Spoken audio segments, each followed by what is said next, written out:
প্রিয় মেন্টর, আসসালামু আলাইকুম। আপনার প্রতি গভীর শ্রদ্ধা ও কৃতজ্ঞতা রেখে শুরু করছি। মহান আল্লাহ রাব্বুল আলামিনের অশেষ মেহেরবানিতে গোপালগঞ্জ ২ আসনের সংসদ সদস্য হিসেবে আমার দায়িত্ব ও কর্তব্য সম্পর্কে প্রাথমিক কিছু চিন্তা আপনার সামনে উপস্থাপন করতে চাই। এটি শুধু আমার নিজের আসনের জন্য নয়, বরং বাংলাদেশের সকল ৩০০ সংসদ সদস্যের জন্যই একটি সাধারণ ও গ্রহণযোগ্য রূপরেখা হিসেবে বিবেচিত হতে পারে। যেমন একজন সংসদ সদস্যের লাইফ ব্লুপ্রিন্ট একটি সার্বজনীন প্রস্তাবনা।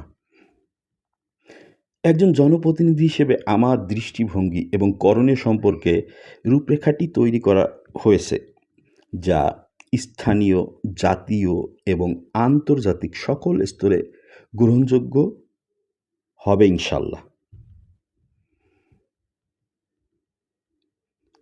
পেমেন্টর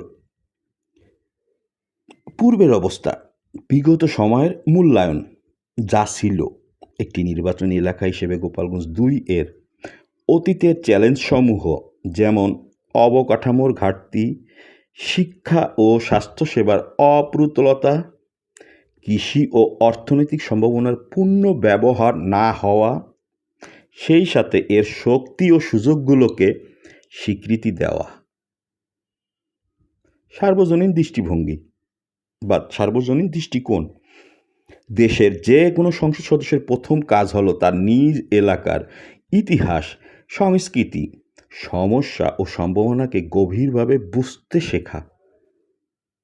অতীতের সাফল্য ও ব্যর্থতা থেকে শিক্ষা নেওয়াই ভবিষ্যতের ভিত্তি।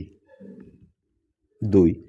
বর্তমান অবস্থা, অর্থাৎ বর্তমান দায়িত্ব ও অগ্রাধিকার।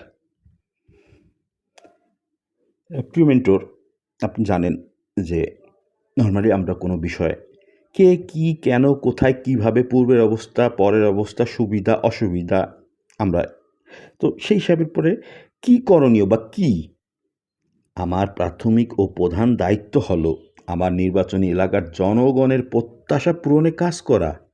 এটি একটি জনগণের সাথে অংশীদারিত্বের সম্পর্ক।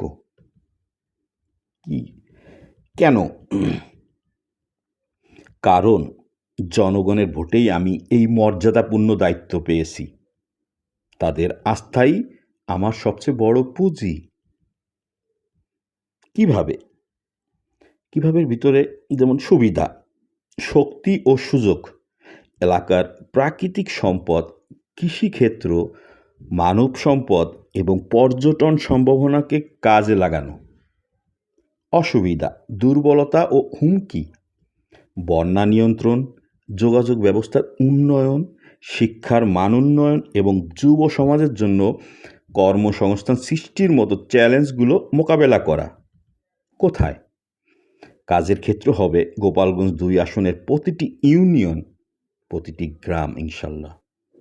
সংসদে আমি আমার এলাকার কণ্ঠস্বর হিসেবে উপস্থিত থাকবো ইনশাল্লাহ, এবং একই সাথে জাতীয় নীতি নির্ধারণে অবদান রাখবো ইনশাল্লাহ। প্রিয় মেন্টর, ৩. পরের অবস্থা বা ভবিষ্যতের রোডম্যাপ বা লক্ষ্য। একটি টেকসই ও সমৃদ্ধ ভবিষ্যৎ গঠন। আমার লক্ষ্য হবে ইনশাল্লাহ গোপালগঞ্জ ২কে একটি মডেল আসনে পরিণত করা, যেখানে থাকবে শিক্ষা, মানসম্মত ও সহজলভ্য শিক্ষা ব্যবস্থা, স্বাস্থ্য, সকলের জন্য উন্নত স্বাস্থ্যসেবা, অর্থনীতি, কৃষি, ক্ষুদ্র শিল্প ও ডিজিটাল অর্থনীতির সমন্বয়ে একটি শক্তিশালী স্থানীয় অর্থনীতি, অবকাঠামো, আধুনিক যোগাযোগ ও ডিজিটাল অবকাঠামো, সামাজিক নিরাপত্তা, নারী, শিশু, বৃদ্ধ ও সুবিধা বঞ্চিতদের জন্য নিরাপদ ও সুরক্ষিত পরিবেশ। প্রিয় মেন্টর, সারা দেশের জন্য একটি সাধারণ মডেল, কমনলি ফর 300 MPs। এই রূপরেখাটি দেশের সকল 300 সংসদ সদস্যের জন্যই প্রযোজ্য। প্রত্যেকের উচিত স্থানীয় সমস্যা বোঝা, নিজ নিজ এলাকার অনন্য চাহিদা ও সম্ভাবনা চিহ্নিত করা, জাতীয় উন্নয়নে অংশীদার হওয়া, স্থানীয় উন্নয়নকে জাতীয় উন্নয়ন পরিকল্পনার সাথে সংযুক্ত করা, জবাবদিহিতা সংস্কৃতি গড়ে তোলা, জনগণের কাছে স্বচ্ছ ও জবাবদিহিমূলক আচরণ করা, রাজনৈতিক দ্বন্দ্বের ঊর্ধ্বে উঠে কাজ করা, উন্নয়নকে সর্বোচ্চ অগ্রাধিকার দেওয়া। মেন্টর, দেশীয় ও আন্তর্জাতিক সম্প্রদায়ের কাছে গ্রহণযোগ্যতা। ইনশাল্লাহ এই মডেলটি গ্রহণযোগ্য হবে, কারণ এটি গণতান্ত্রিক মূল্যবোধের সাথে সামঞ্জস্যপূর্ণ, কারণ জাতিসংঘের টেকসই উন্নয়ন লক্ষ্যমাত্রা SDG গোলের সাথে সঙ্গতিপূর্ণ,